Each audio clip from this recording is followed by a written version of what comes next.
He submitted one form, that was it. One standard requisition form filed through the general intake system, routed to the lowest priority queue in the Cathara station administrative structure. No follow-up, no second submission, no escalation request. The form sat in the queue for 11 days before anyone read it. The Cathara diplomatic accreditation trials had been running for 187 years. They were the coalition's most rigorous evaluation process for civilian personnel. Not military, not science corps, but the quiet category of human work that most species had never bothered to formalize into a discipline: negotiation, crisis interpretation, and the specific skill of understanding what another species meant when what they said and what they needed were not the same thing.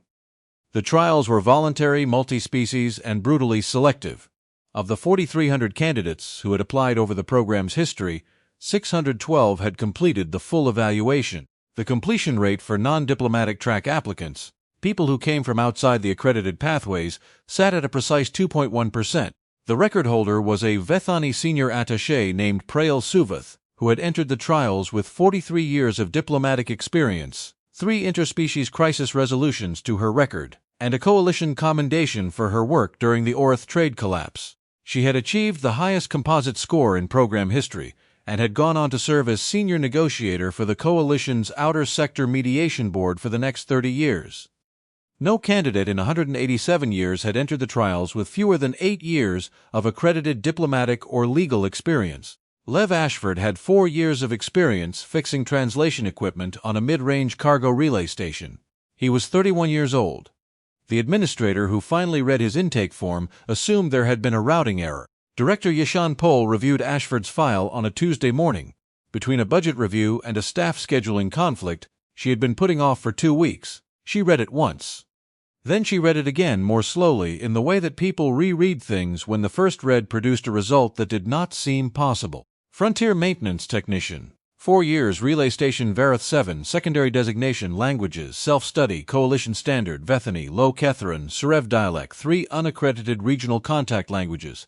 No formal diplomatic training, no legal background, no coalition institution affiliation. Applying for full accreditation track entry at Evaluation Tier 1. Pol set the file down and looked at the wall for a moment. Then she approved the application, not because she expected anything from it, because the program had open intake for a reason, and she had paperwork to finish. She did note, in the internal log, that she wanted to observe the preliminary assessment personally, mostly out of professional curiosity about what a cargo relay technician thought the Cathara diplomatic accreditation trials were going to look like from the inside. She genuinely did not expect to still be watching 4 days later. The preliminary assessment ran across 2.5 days and was designed to accomplish 2 things efficiently. First, it established a candidate's baseline across 17 competencies: language processing, cultural protocol recognition, nonverbal communication interpretation, crisis response mapping, and a set of more abstract evaluations that the program documentation described, with deliberate vagueness, as adaptive situational reasoning. Second, and more practically, it eliminated candidates who had misunderstood what the trials actually required. Of the 23 candidates in Ashford's cohort, 11 did not complete the preliminary phase.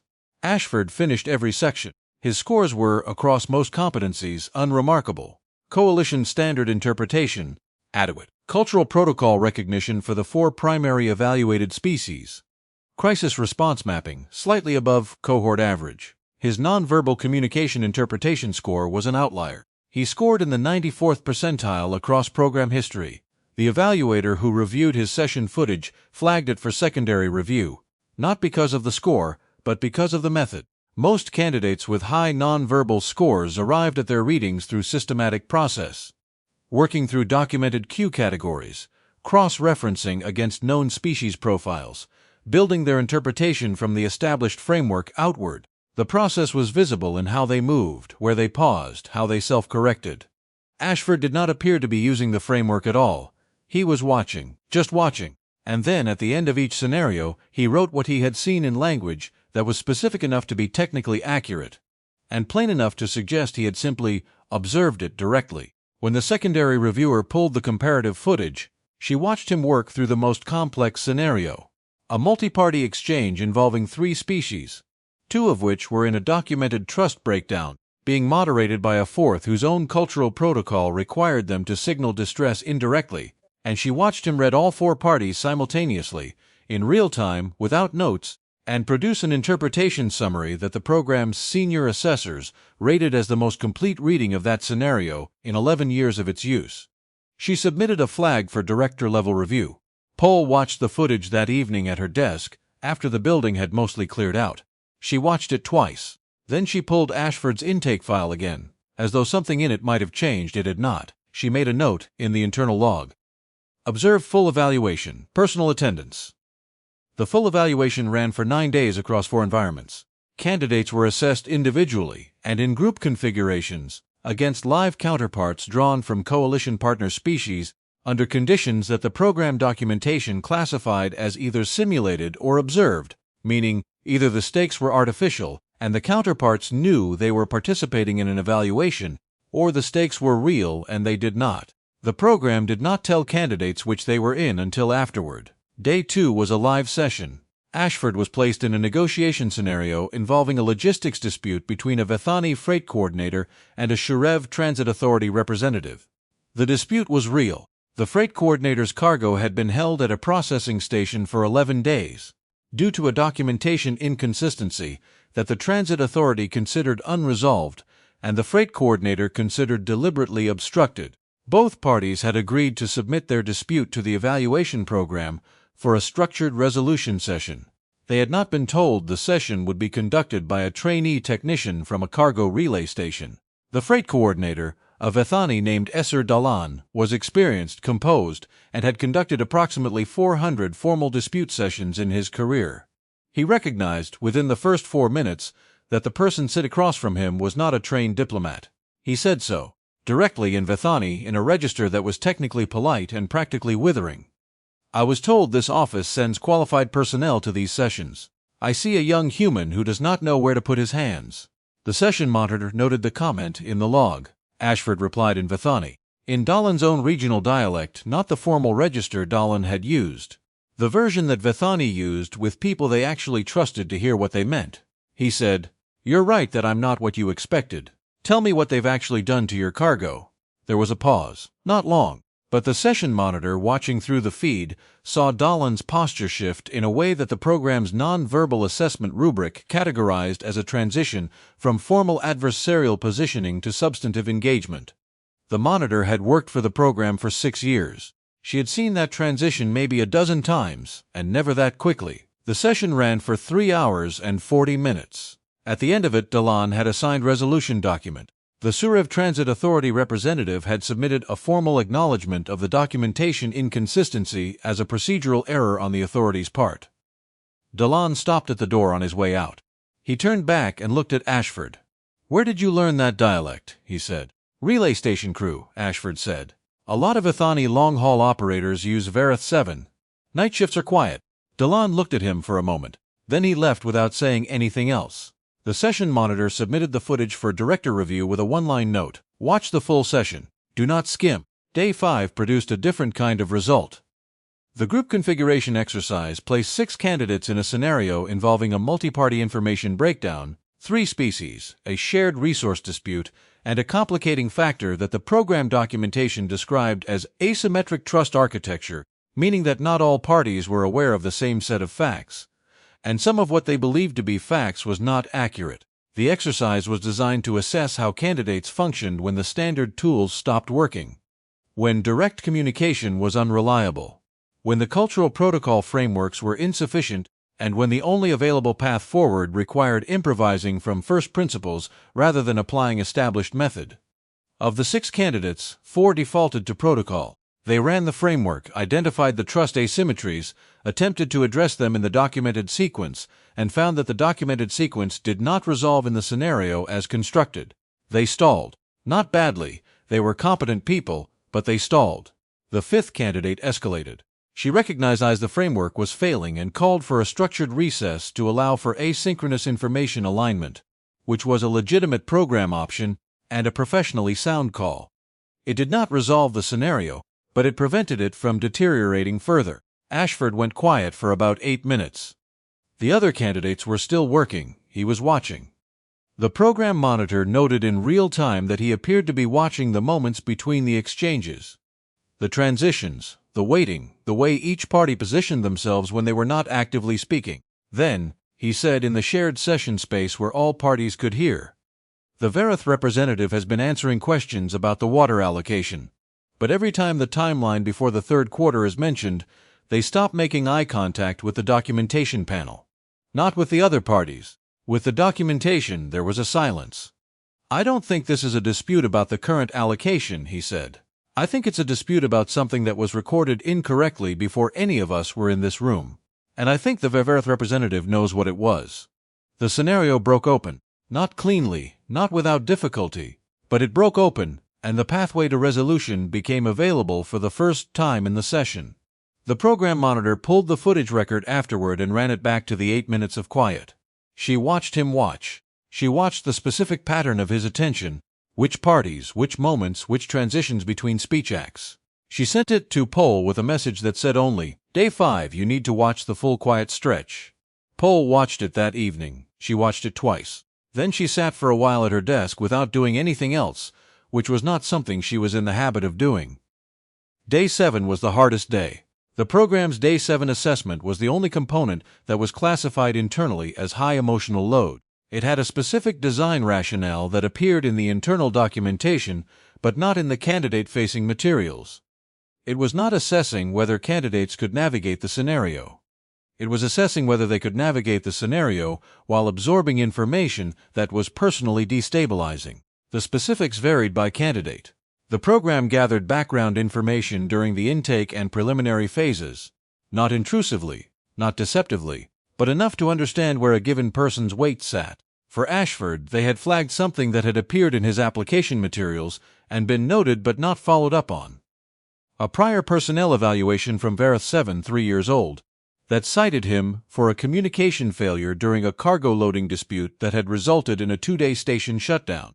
The citation had been part of a larger disciplinary review that had found no individual culpability, but had noted his interpretation error as a contributing factor. The program placed him in a scenario that mirrored the structural elements of that incident without replicating it. A cargo coordination breakdown, asymmetric information, parties under pressure, a timeline that was collapsing. He recognized it. The session monitor watched him recognize it in real time. The particular quality of stillness that came over him in the first minutes. The way he looked at the scenario layout with the expression of someone seeing not just what was in front of them, but what they had carried in with them. He did not stop. He did not ask for a recess. He worked the scenario. He worked it differently than he had worked anything else in the evaluation, more slowly, more carefully, in a way that was not caution against failure but something more deliberate, as though he was choosing, in each exchange, exactly how much weight to put on each move, as though the prior failure was present in the room with him, and he was neither ignoring it nor letting it drive. He resolved the scenario, not with the fastest time in the cohort, not with the cleanest technique, but with a depth of interpretive accuracy that the senior assessors reviewing afterward rated higher than any candidate in the Day 7 assessment in 7 years. One of the assessors wrote in their review notes, "He knew what this was. He worked it anyway. That's not technique.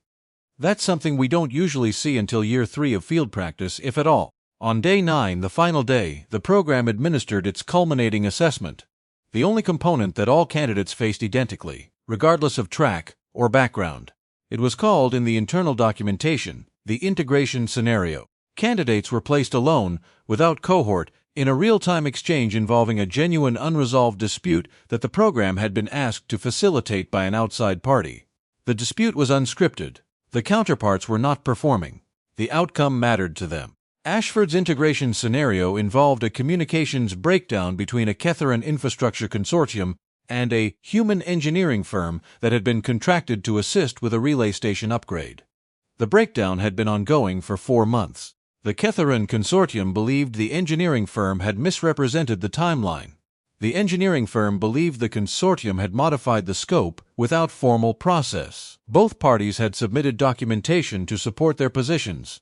Both sets of documentation were accurate. They described the same sequence of events in incompatible terms, and neither side had been able to identify why their accounts, both factually correct, produced irreconcilable conclusions. The program gave him the files. He spent 47 minutes reading them. Then he came into the session. He asked the Ketharan Consortium lead a question in Low Ketharan, not the formal register, the infrastructure working dialect that was used in field operations, not administrative spaces. He asked about the baseline documentation standard the consortium used for relay station projects internally before any external contractor was involved. There was a pause. The consortium lead, whose name was Vethani, answered.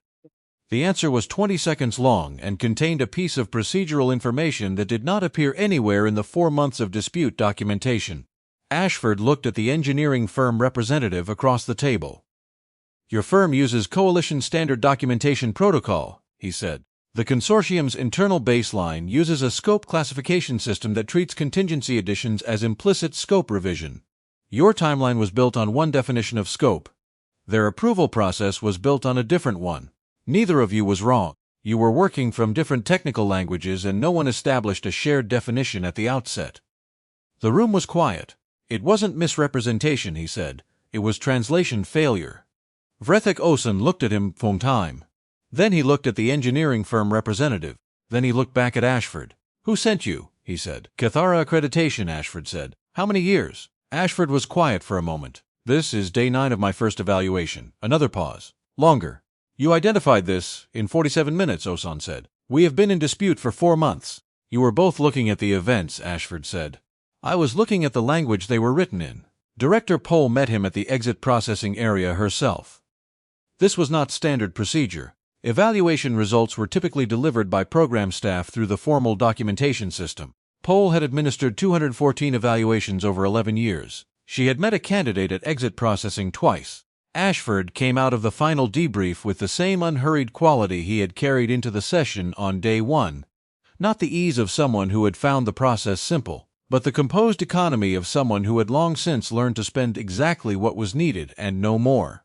He had a small notebook with him. Not a program-issued device, a physical notebook, pages worn at the corner, writing in at least 3 languages visible when it fell open as he shifted it under his arm. Pohl looked at it. "What's in the notebook?" she said. "Session notes," he said. "I keep a running log. Language patterns, register shifts, moments where the communication and the meaning came apart. It helps me track what I missed." "What you missed," she said. "Every session has something I missed," he said. "I learn more from those than from the ones I got right." Pohl looked at him for a moment. Then she looked at the notebook. Then back at him, with the expression of someone who has been administering a 187-year-old program and is currently reconsidering a set of assumptions she had not realized she was carrying. "Your composite score," she said. "You know I'm required to tell you before releasing the formal documentation." "Yes," she told him. He was quiet. Not the performed modesty of someone pretending to be surprised. Just quiet in the way of someone absorbing information that lands heavier than expected. "The integration scenario," she said. "The assessors want your methodology documented. The approach you used, the baseline documentation question, the register choice, that sequence is not in any of our training materials. We need to understand where it comes from." 4 years on Vareth 7, he said. "When the cargo manifests didn't reconcile, most of the time it wasn't because someone lied. It was because 2 parties had filled out the same form using different assumptions about what the form meant. You learn to look for the prior definitions before you look at the conflict." Pohl looked at him. "That principle," she said, "is not taught at any diplomatic institution I am aware of. We teach framework application, we teach protocol, we teach cultural literacy." "I know," he said. It was not a criticism. It was simply an observation. She picked up the notebook from the table where he had set it down. She looked at the cover. She opened it to the first page. Notes from day 1, written before he had even reached the preliminary assessment. Language observations about the intake process itself. Register notes on the administrative staff he had interacted with during check-in. He had been working since before the evaluation started. She closed the notebook and handed it back. "The Program Review Committee meets in 10 days, she said. "I would like you to present your integration scenario methodology, not a summary. The process from the file review through the question selection through the interpretation sequence." She paused. "And the notebook. We want to understand that too." Ashford looked at her with the expression of someone who had walked into a 187-year-old evaluation program as a cargo relay technician, and was now being asked to help the people who built the program think about what they had built. "I'll be there," he said. He tucked the notebook back under his arm and walked toward the station exit at the same pace he had walked in 9 days ago. Pole watched him go. Then she walked back to her office and pulled the intake log entry she had written 11 days earlier, the one that said routing error, possible, and she deleted it. She opened a new Ashford, Lev, Relay Technician, Verith 7. Completed full evaluation day 1 through 9. Composite score, program record, methodology, undocumented. Origin 4 years of listening to what cargo manifests said in the spaces between the numbers. She submitted the entry and sat for a while in the quiet of her office, looking at nothing in particular, which was something she seemed to be doing more often since the intake queue had produced. 11 days ago, one standard requisition form filed by a man who was very good at understanding what things meant when they were not saying it directly. The notebook was already on its way back to whatever bunk or locker or corner of the station Ashford kept his work. 47 pages, 9 days. A 4-month dispute resolved in under an hour. And the highest documentation score in 187 years of trying to teach people how to listen.